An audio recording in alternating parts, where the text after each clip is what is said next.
सत्ताधारी आमदारांचा बरळण्याचा सिलसिला अद्यापही कायम आहे। भाजप आमदार गोपीचंद पडळकर यांनी पवारांचं थेट नाव न घेता त्यांच्या कुटुंबियांवर अतिशय गलिच्छ भाषेमध्ये टीका केली आहे। सत्तेतील प्रमुख नेते आम्ही आमच्या नेत्यांना समज देऊ असं तोंडी म्हणत असले तरी त्यांचेच आमदार राज्यातल्या प्रमुखांना सुद्धा जुमानत नाहीत हे पुन्हा एकदा समोर आलंय। तर पडळकर यांनी केलेल्या टीकेला शरद पवारांच्या राष्ट्रवादीच्या प्रशांत जगताप यांनी उत्तर दिलंय। संकष्टीचा दिवस असतो तेव्हाही उपवास धरायची, तेव्हाही घरामध्ये मटण आणायचे, एकादशीच्या दिवशी चिकन आणायचे। म्हणजे इथं आता मला मोर्चामध्ये कळलं की एका गटाची लोक त्या मोर्चात पुढं पाहतायत। ते घर पण तसंच आहे। ते घर एका दिवशी दगडू सेट गणपतीच्या तिकडं मटण खाऊन जातात।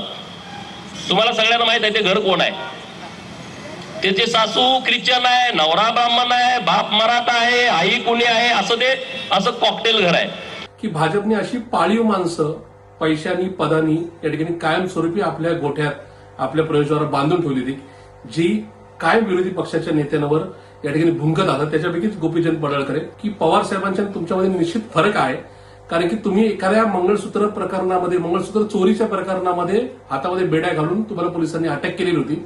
तेवढी लायकी किंवा पात्रता कुठल्याही राजकारण्याने किंवा अलीकडच्या काळातल्या कुठल्या आमदारांनी गाजवलेली नाही।